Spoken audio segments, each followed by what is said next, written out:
Sunan Bata Putih punya nama lain yaitu Kiai Ageng Brondong dan Pangeran Lanang Dangiran. Beliau merupakan putra dari Pangeran Kedaung yang berasal dari Belambangan. Beliau memilih meninggalkan kerajaan dan melaut karena merasa penasaran dengan kesaktian Sunan Ampel dan beliau tertarik untuk beradu kesaktian dengan Sunan Ampel.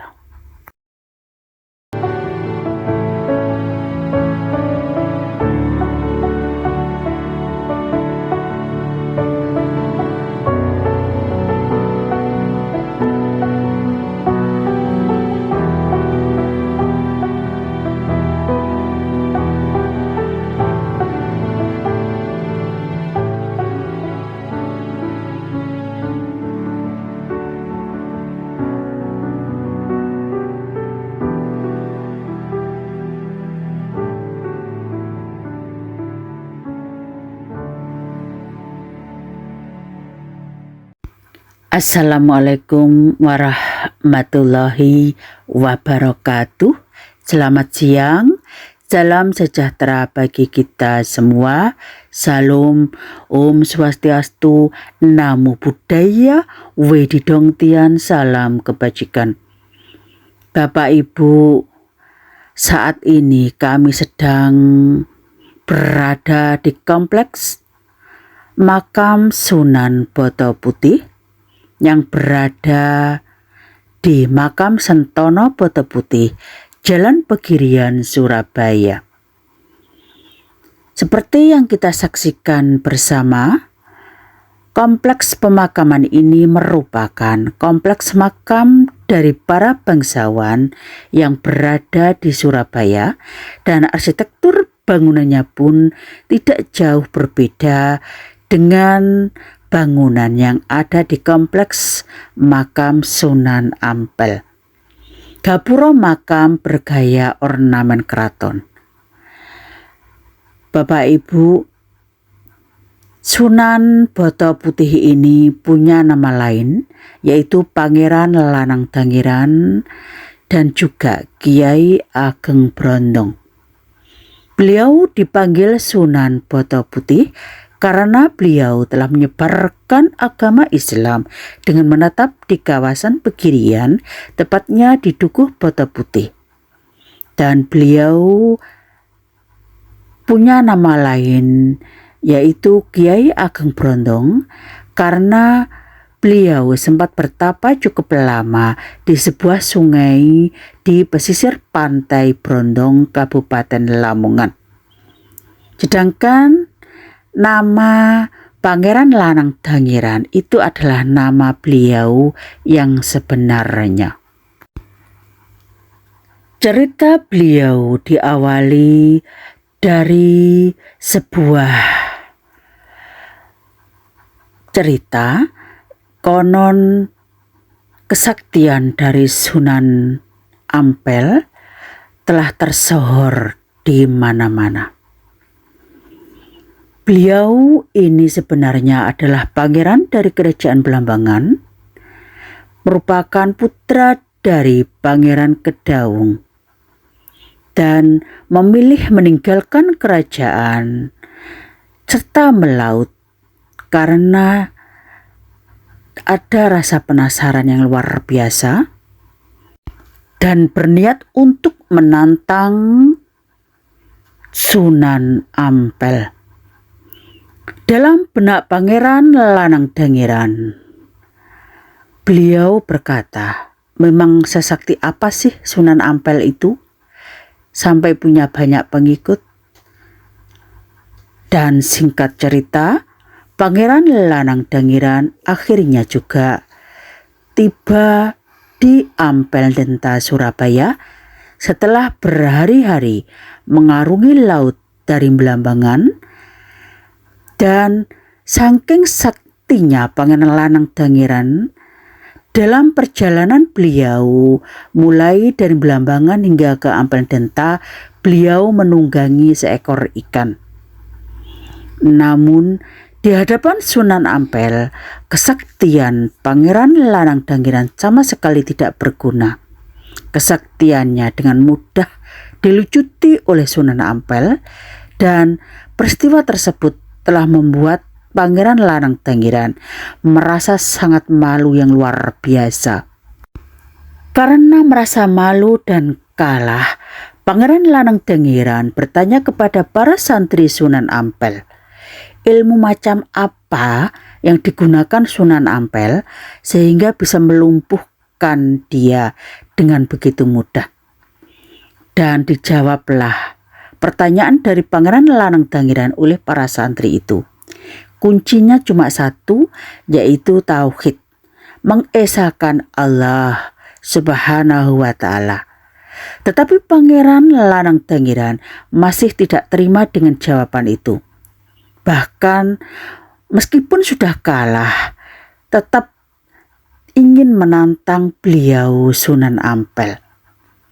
Dan karena hasrat tinggi ingin mengalahkan Sunan Ampel, dari situlah beliau pergi lagi untuk bertapa, untuk mencari kesaktian lebih lagi agar dapat mengalahkan Sunan Ampel.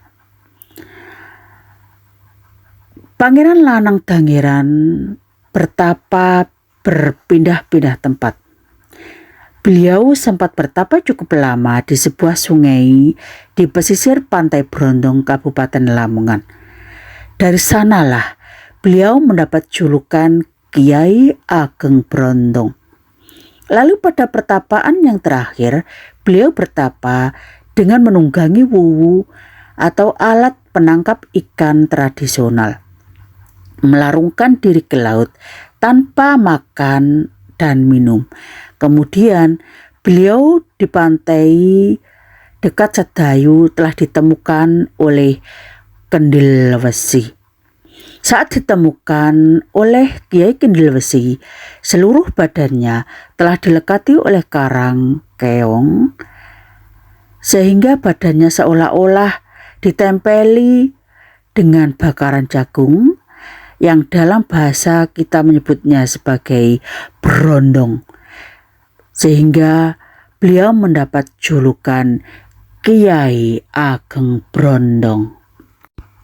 Setelah ditemukan oleh Kiai tersebut, kemudian Kiai Kendil Wesi bersama istrinya sadar dan merawat beliau Pangeran Lanang Dangiran dengan penuh kasih sayang. Dan setelah sehat seperti sedia kala, beliau Pangeran Lanang Dangiran dilihat oleh Kiai Kendil Wesi. Ternyata beliau memiliki kepandaian yang luar biasa di dalam mendalami dan menyebarkan agama Islam. Setelah Kiai Kendil Wesi mengetahui kepandaian beliau yang luar biasa itu, akhirnya Kiai Kendil Wesi meminta kepada beliau Pangeran Lanang Dangiran untuk kembali ke Ampel Denta, Surabaya, dan berguru kepada Sunan Ampel. Setelah dirasa cukup, beliau Pangeran Lanang Dangiran diminta untuk berdakwah ajaran agama Islam dan menetap di kawasan Pegirian, tepatnya di Dukuh Boto Putih. Wilayah yang dijadikan persebaran Islam oleh Pangeran Lanang Dangiran mulai dari Pegirian hingga Kapasan serta ujung utara Surabaya. Para warga datang untuk berguru dan mengaji kepada beliau, sehingga beliau lebih dikenal sebagai Sunan Boto Putih ketimbang beliau dikenal dengan nama yang lainnya, yaitu Pangeran Lanang Dangiran. Sunan Boto Putih kemudian dipanggil oleh Allah Subhanahu wa taala tepat pada tahun 1638 dan beliau dimakamkan di Jalan Pegirian, Surabaya. Beliau dimakamkan bersebelahan dengan makam Maulana Muhammad Saifuddin, yaitu Sultan Banten ke-17 hingga terakhir yang wafat pada tanggal 3 Rajab 1318 Hijriah atau 11 November 1899 Masehi. Bapak, Ibu, apa yang saya sampaikan tentang sejarah Sunan Boto Putih akan berbeda dengan penyampaian orang lain. Ada banyak versi dengan cerita yang berbeda-beda. Begitulah sejarah. Perbedaan versi sejarah waliullah seringkali terjadi karena beberapa faktor, yaitu satu, karena faktor tradisi orisinal. Sejarah waliullah seringkali didapatkan dari tanggapan lisan ke lisan yang rentan terhadap perubahan atau interpretasi yang berbeda. Dua, dipengaruhi oleh faktor sudut pandang dan interpretasi. Setiap sumber sejarah memiliki sudut pandang dan interpretasi yang berbeda mengenai sosok waliullah, sehingga cerita yang disampaikan juga berbeda. Faktor yang ketiga adalah karena keterbatasan sumber. Sejarah waliullah seringkali sulit dicari sumbernya yang pasti, sehingga banyak cerita yang bersifat legenda atau cerita rakyat. Dan faktor keempat adalah karena perbedaan dalam pemahaman sufistik. Ada perbedaan dalam pemahaman tersebut di mana konsep waliullah dan karomah antara berbagai aliran sufistik yang dapat mempengaruhi cerita yang disampaikan tentang seorang waliullah.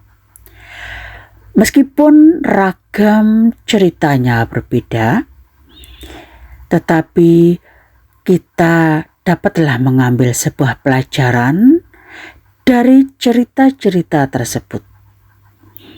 Semoga kita semua adalah tergolong orang-orang yang cerdas dan faham, dan sehingga pula tidaklah menyebabkan perbedaan ini sebuah perdebatan yang menimbulkan sebuah dampak yang kurang baik.